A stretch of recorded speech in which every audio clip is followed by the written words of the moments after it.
So, first things first, Sander, how are you? I'm really good, arrived to Amsterdam yesterday. Already had a pretty big party, so it was a bit rough getting up today, but it was a really good kickstart for a great ADE coming up. What does ADE mean to you? For me, I think, and especially for the people who come here as a young and starting producer or DJ, it's an ideal platform to speak to your artist, to check out the parties, go to the panels, and just basically get all the information you want. I think this is the best place to get your information, definitely.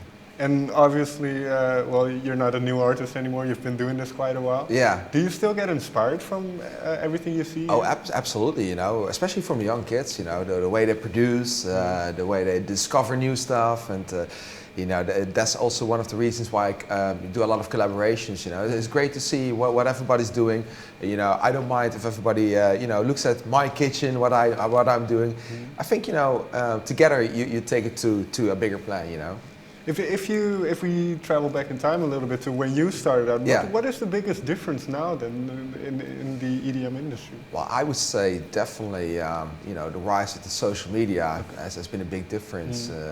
And also the fact that the physical product turned into a digital product.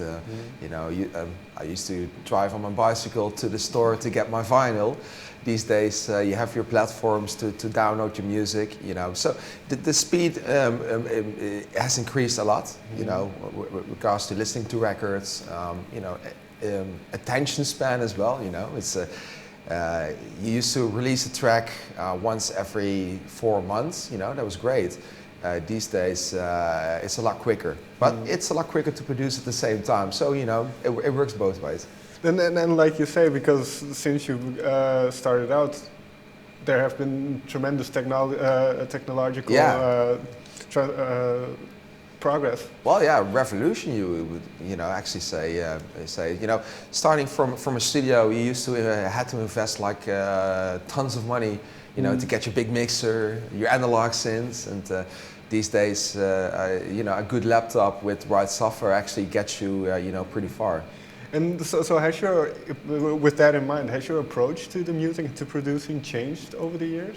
Well, my approach has always pretty much remained the same in regards to producing. The way I get my inspiration, the way I start a project, it's just getting a sound is a lot easier these days. You have like big power synths. Just a software. It's easy to tweak. To get the right synths. Obviously, I've learned a lot throughout the years as well. So whenever I want a sound, I know how to make it. So that's a big difference, obviously. But the whole starting with the process of producing a track has also remained the same for me. So the inspiration, where you get it from, is the same? Well, yeah, it's listening to a lot of tracks, whether it's dance related or actually non-dance related. I still get a lot of inspiration from pop bands. Sigur Rós, I'm still like a huge fan of. So that's pretty much what I say always. Sigur Rós, they're my idols. So the way they produce music, the way they capture emotion in their track, that really inspires me to add something to my own tracks as well. Is that important, especially because you've been doing this quite a while, to keep evolving and to diversify? Yeah, absolutely. Styles are changing rapidly these days. You used to have a few ground genres, and it would remain the same for a lot of years. These days, dubstep was pretty hot. Then it was the EDM, and then now it's moving to deep house, future house, bassline. It's like going left, right, and center, which is great. It's like I like to listen to all the styles of music, and I personally particularly like to combine all those different sounds. But that's a big difference. It's changing so rapidly. And then a part of this is obviously in the past 5, maybe even more years, electronic music has kind of exploded. Yeah. So what for you has been the biggest change? Is the industry now really different? Is there, because there are so many people? Well, yeah, I think it's a lot more professional these days.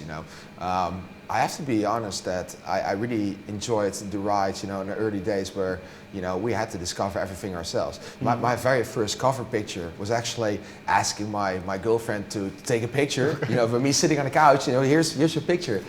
we didn't know about press pictures, you know. We had to find everything out ourselves. The first shows we did, we were working with promoters we didn't even know. So we had cash payments, you know. We had envelopes of money, you know, traveling back home, and then you know, we deposited at the bank.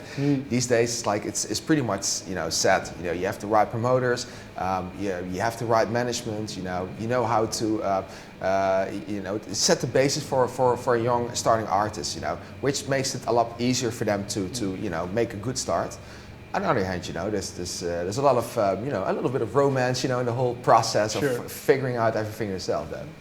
And well, this kind of, because you kind of went into the business side of it, you set up your own label a couple of years ago. So is that part of it now? Is that something you see yourself going into even more? Oh yeah, absolutely. You know, it's the label has exploded over the last couple of years, and with that we started throwing you know, label parties as well, where, you know, it's a platform for people releasing stuff on my record label to also have a platform as a DJ, and yeah, it's kind of snowballed the last couple of years. So definitely, that's something I want to progress more and more.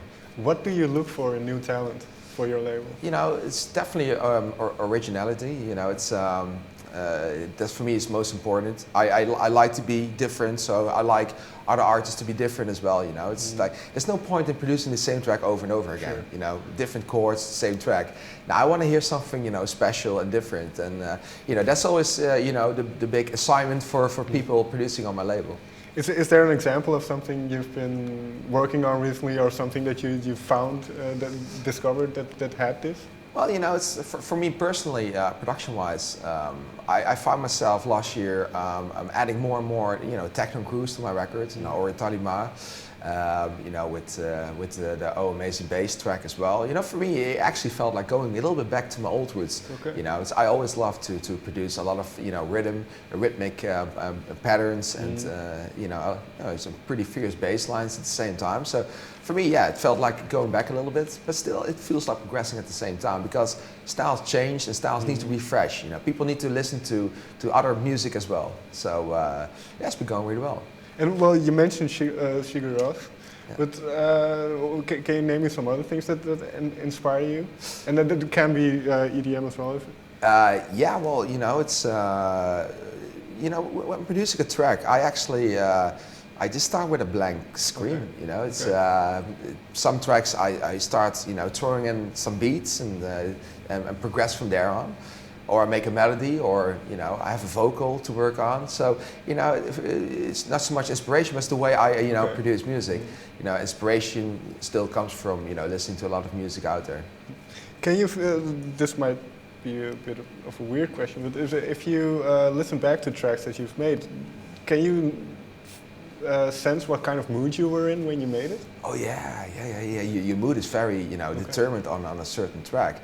You know, I just made a track where I was a bit cranky and pissed off. You can definitely hear that back on my track. It's a more, you know, aggressive track. You know, some tracks I'm really relaxed. You know, I'm more up for producing more melodic tracks. You know, it's very determined by your mood. Absolutely. And this track, what was it?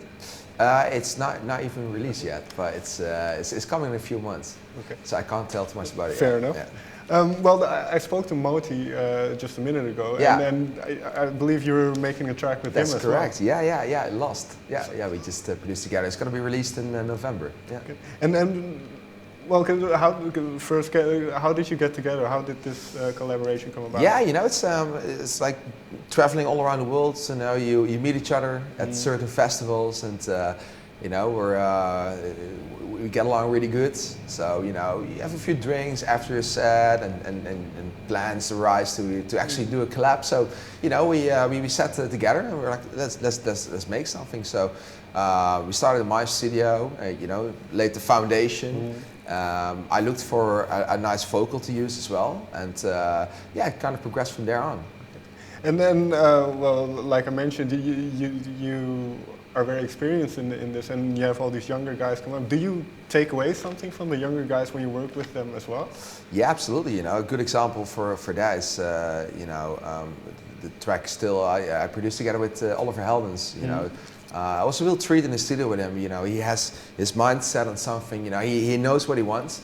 And producing with him was actually very inspiring. I think for both of us. The track kind of produced itself, pretty quickly, and that was a really cool process. And he has a different way of working with certain melodies than I have. Use different plugins, so you kind of watch each other, what you're doing, and yeah, you learn a lot. Absolutely. And then finally, you mentioned that there is a track coming out in November. What are your plans for the future? It's I've been producing away, so there's a lot more tracks coming after that as well. We're going to do a lot more with the label night. I've got after the show tonight, I've got 2 more shows planned for this year. Over in London next month and Washington DC at the Echo Stage. That's going to be really cool. And already working towards next year. It's gonna be a pretty crazy year, definitely. Okay. Thank you very much for your time. You're welcome. Thank you.